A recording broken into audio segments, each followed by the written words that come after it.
Bonjour et bienvenue sur la deuxième partie de la formation API Platform et Symfony 5. Dans la première partie, nous avons vu ensemble comment mettre en place certaines opérations, dont les méthodes get, post, put, delete et patch. Nous avons précisément vu les méthodes get et post. Dans cette deuxième partie de la vidéo, nous allons mettre en place notre propre route avec un contrôleur de manière spécifique. Donc nous allons voir ça ensemble.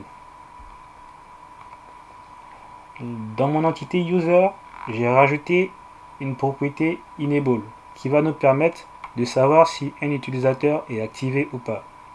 Notre entité enable sera de type booléen avec une valeur par défaut à 0 et j'ai rajouté les méthodes en plus isEnable pour vérifier si l'utilisateur est activé et setEnable qui va vérifier, qui va nous permettre de pouvoir changer le statut d'un utilisateur. Donc là, comment on va rajouter notre propre méthode sur cette partie-là? Dans la partie item opération, notre item opération va nous permettre de pouvoir jouer comme ça avec nos différentes entités. Donc là, imaginons nous on doit rajouter un contrôleur qui va gérer une action spécifique et comment ça va se passer. Donc là on va directement dans le vif du sujet.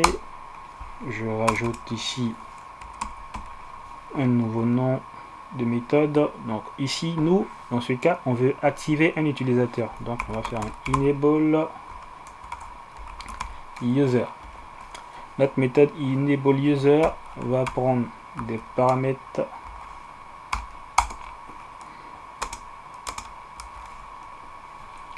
et dans ces paramètres on va spécifier la méthode qui sera activée sur notre action.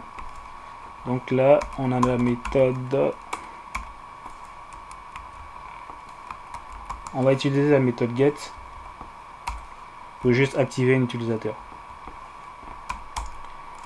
En plus de la méthode, on va rajouter un chemin, donc un path, et notre chemin ça sera /user/ et on va rajouter l'identifiant de l'utilisateur, donc l'id et /enable. L'identifiant de l'utilisateur, vu que nous sommes dans l'item itérateur, va devoir retourner une entité user. Donc l'id sera directement lié à un user. Donc à chaque fois qu'on va appeler cette méthode avec un identifiant, il va directement chercher l'utilisateur qui correspond à cet identifiant là. Donc en plus du pass, là nous allons rajouter un contrôleur. Donc là j'ai mon contrôleur et je ne l'ai pas encore créé, mais je peux là spécifier la route de mon contrôleur.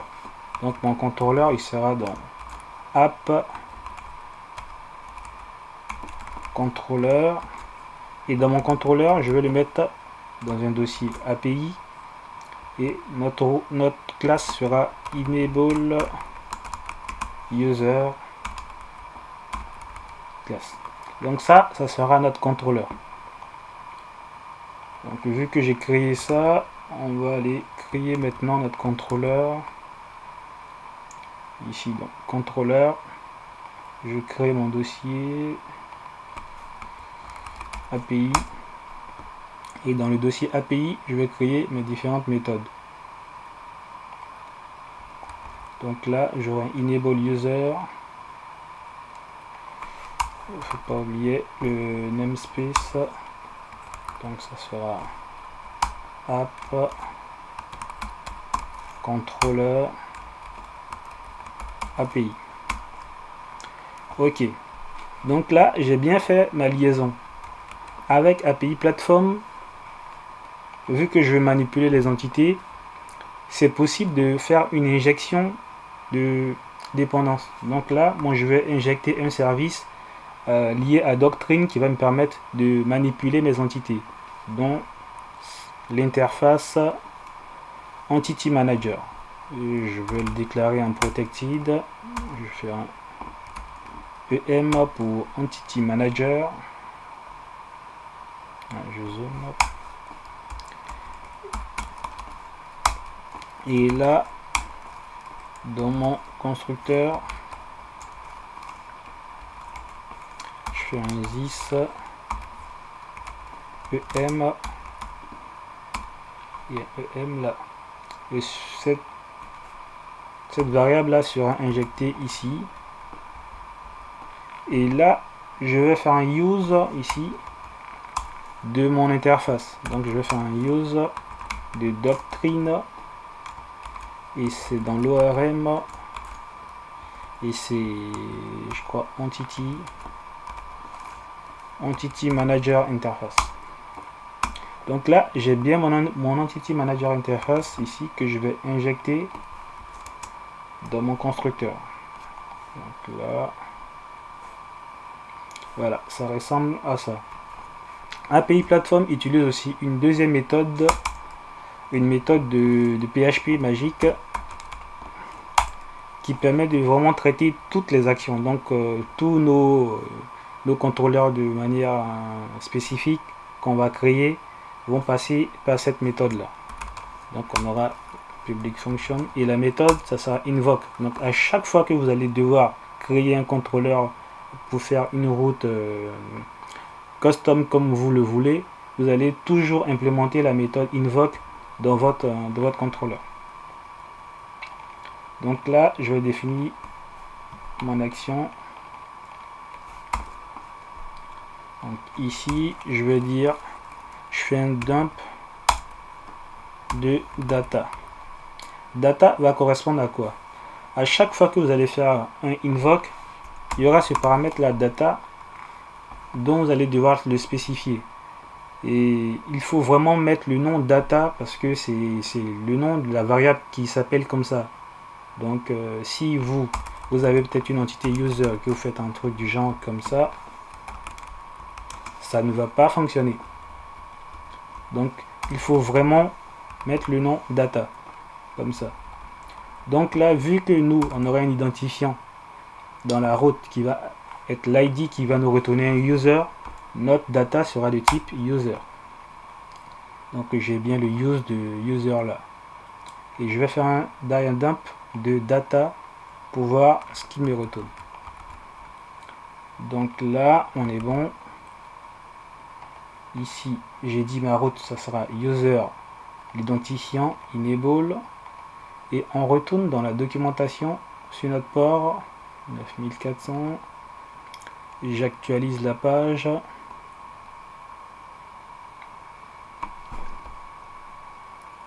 Ouh là là là là là là.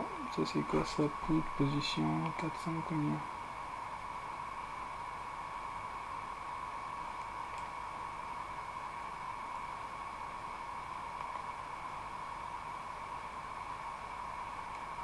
Ah, j'ai oublié une virgule.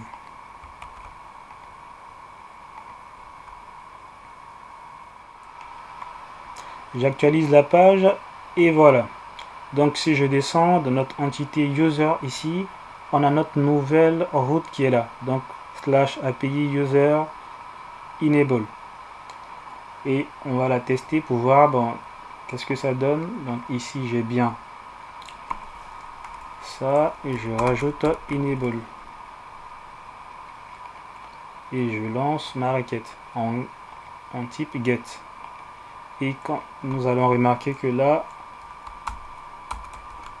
on a bien notre entité user qui a été retournée là. Je sais pas si vous le voyez. Je vais essayer de zoomer. Non, c'est pas possible. Bien. Ok, là on a bien notre entité user. Donc ça veut dire que ça fonctionne. Nous, dans notre cas, on va vouloir modifier notre utilisateur pour mettre son statut à 1, donc à true. Ce que nous allons faire, c'est quoi? Dans notre contrôleur, vu que j'ai injecté ici mon entity manager, je vais pouvoir faire ça de data, parce que data c'est un type user, donc data c'est comme si c'était un user. Donc pour plus de clarté pour chaque utilisateur, je vais mettre un user comme ça. peux changer juste le nom de la variable. C'est pas vraiment important, mais pour plus de lisibilité, je le fais. Donc on aura un user et on aura un set enable à true.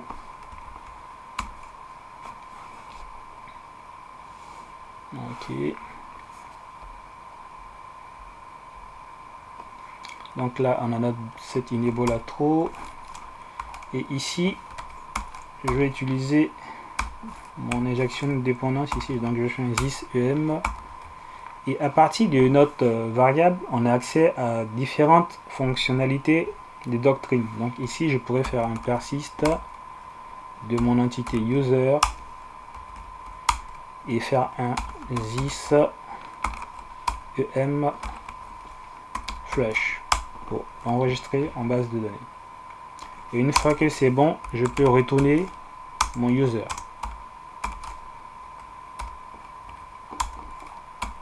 Donc après une modification, je retourne mon utilisateur.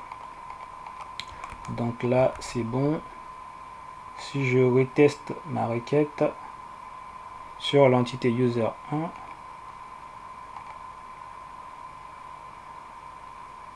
ok. Donc là, je pense que je peux zoomer. Si on remarque bien, on remarque que enable a été passé à true et que ça a bien été changé. Donc en base de données, si j'actualise pour voir si tout est ok dans ma base, je retourne sur ma table user et je regarde le premier utilisateur dont l'id est égal à 1 et voilà, enable a été changé à 1 pour l'utilisateur 1. Donc là, on reteste une deuxième fois pour être sûr. L'utilisateur avec l'id 2, je lance ma requête. Oula, il y a un truc. Je lance ma requête. Et voilà, l'utilisateur 2 aussi a été activé. Donc là, si j'actualise, j'ai bien l'id qui est passé aussi. L'id 2 qui est passé à enable true. Donc ma route fonctionne parfaitement. Voilà comment c'est possible de rajouter certaines routes avec API Platform.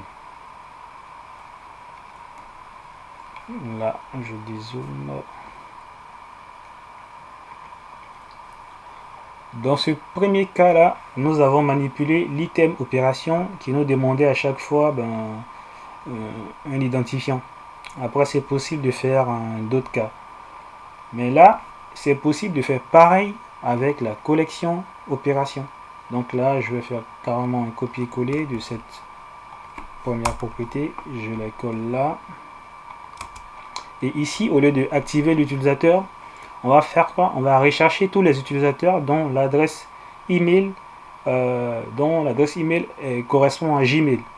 Donc on va chercher le mot Gmail dans tous les adresses email de tous les utilisateurs.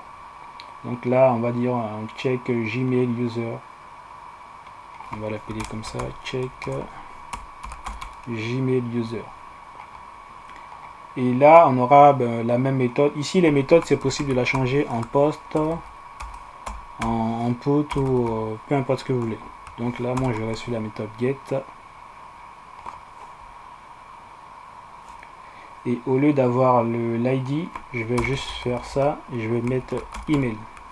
Email au pluriel parce que je vais retourner une collection d'emails parce qu'il y aura plusieurs adresses email. Donc là, j'ai mon user, j'ai mon adresse email et mon contrôleur.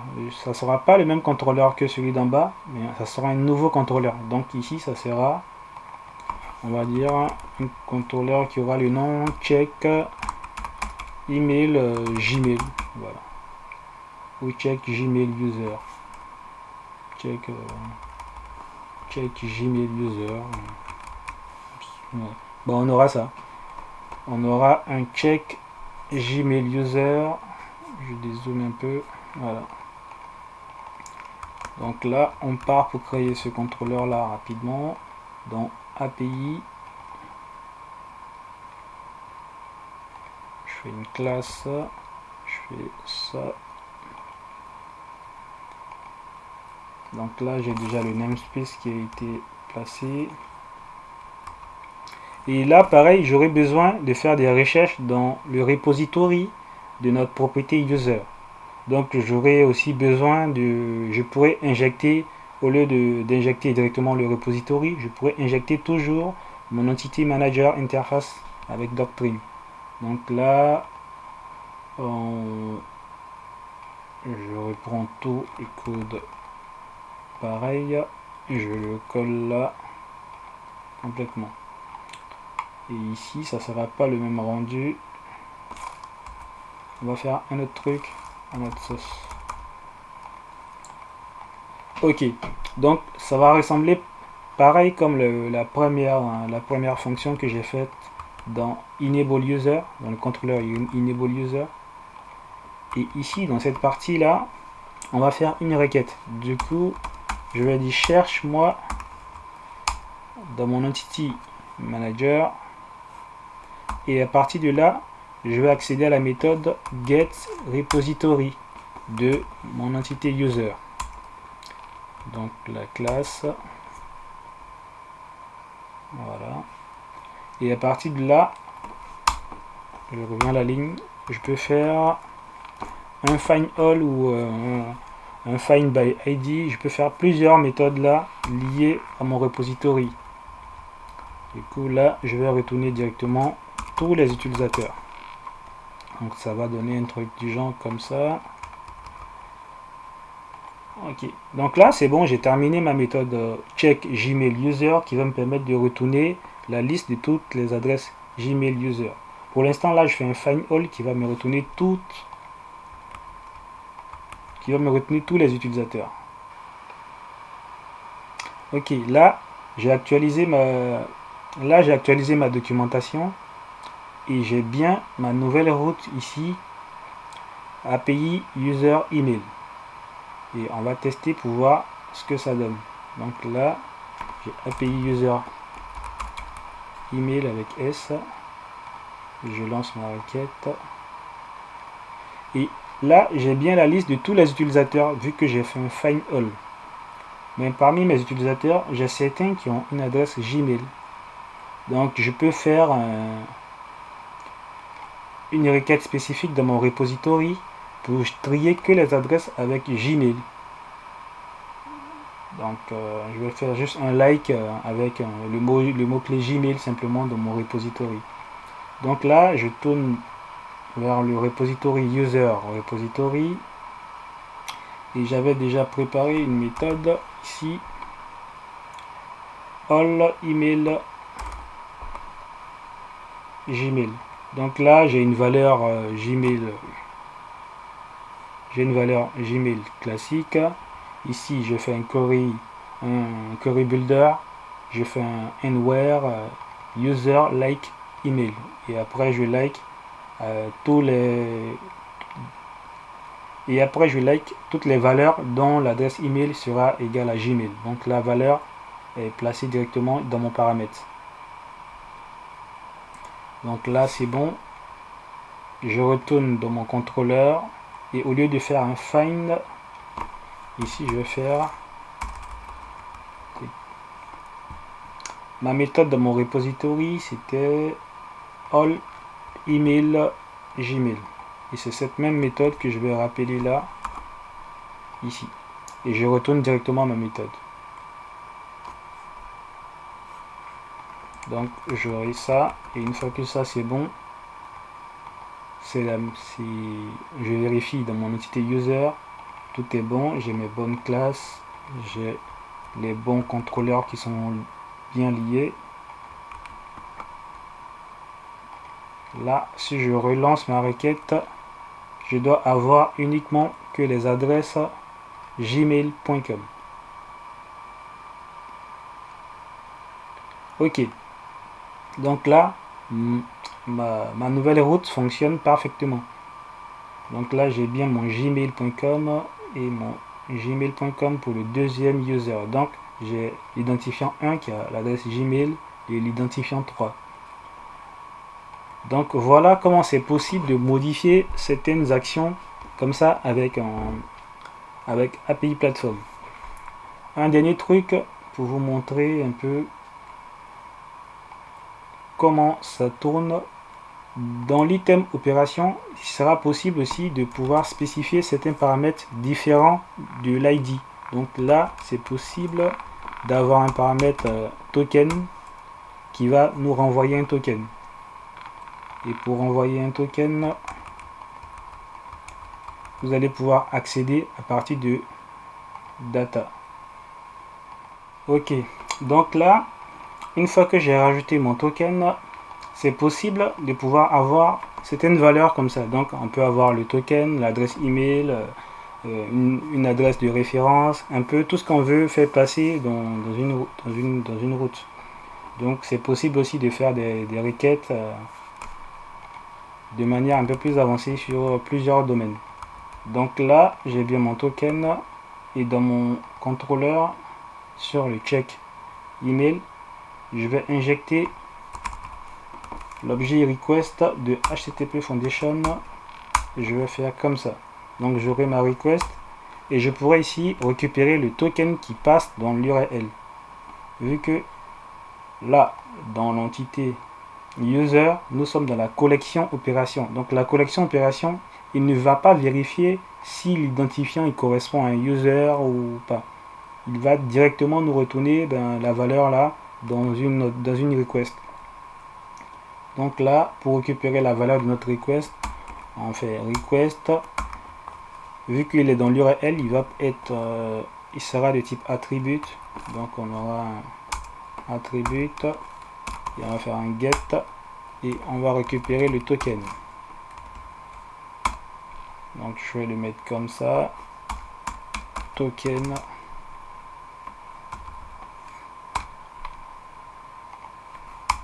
Et là, si je fais un dump du token, et là si je fais un dump du token à nouveau, je vais avoir le token que j'ai retourné. Donc là je teste. Donc l'ancienne adresse ne va plus fonctionner vu que j'ai rajouté un slash token devant.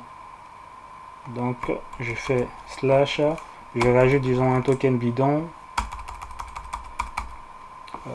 comme ça et je valide. Et dans ce cas là, j'ai bien le dump de mon token qui passe là. Disons qu'on ne voulait pas retourner une collection ici. Je mets ça en commentaire. Donc là, on n'a plus une collection de user avec l'adresse Gmail. On veut retourner simplement peut-être une information spécifique, soit un tableau, une string ou une valeur. Disons là, on fait un return du token. Donc là, je retourne le token dans ma requête.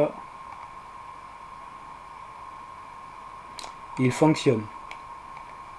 En plus du token, disons, on va retourner un tableau comme ça. Et on veut l'appeler peut-être token là. Et j'ai mon token ici. Et en plus d'une information, en plus on va dire peut-être, je sais pas. Bon, juste ça dans un tableau. On aura juste le token dans un tableau. Donc là, je fais un return de mon token comme ça dans ce tableau là.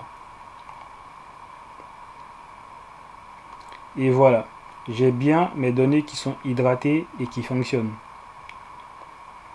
Donc voilà un peu comment avec API Platform on arrive à modifier certains comportements, à rajouter le comportement exact qu'on veut.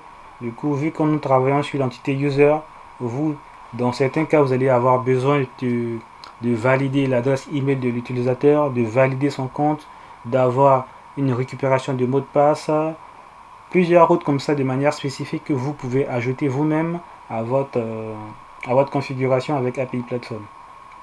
Donc là, on va retourner nous à la fonctionnalité d'origine qui devait retourner toutes les collections de user avec l'email Gmail.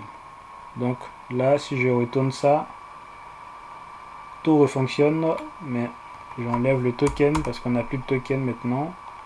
Et dans mon entité ici user, je retire le token pour avoir mon premier comportement au départ. Donc là, je relance.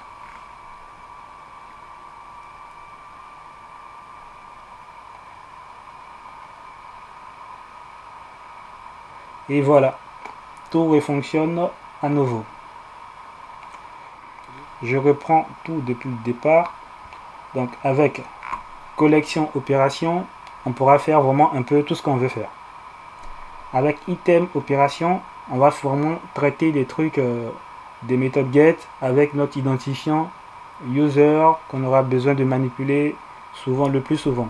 Donc si on n'est pas dans l'entité user, on est dans la table city, qu'on veut modifier une entité city spécifique, on aura besoin de son identifiant dans cette partie là, donc dans l'item collection. Quand on sort, on est dans la collection opération. Là, on peut vraiment faire des posts, des puts, des get, vraiment sur tout ce qu'on veut faire.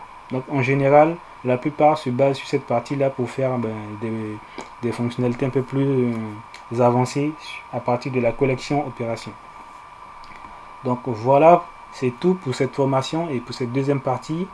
Dans la troisième partie de cette formation, nous allons nous attaquer à JWT pour la connexion sécurisée sur API Platform. Donc on va voir un peu comment se connecter avec API Platform à partir d'un username et d'un password. Donc on va entrer notre username, notre mot de passe dans une route qui va checker si le login il est bon et nous retourner un token.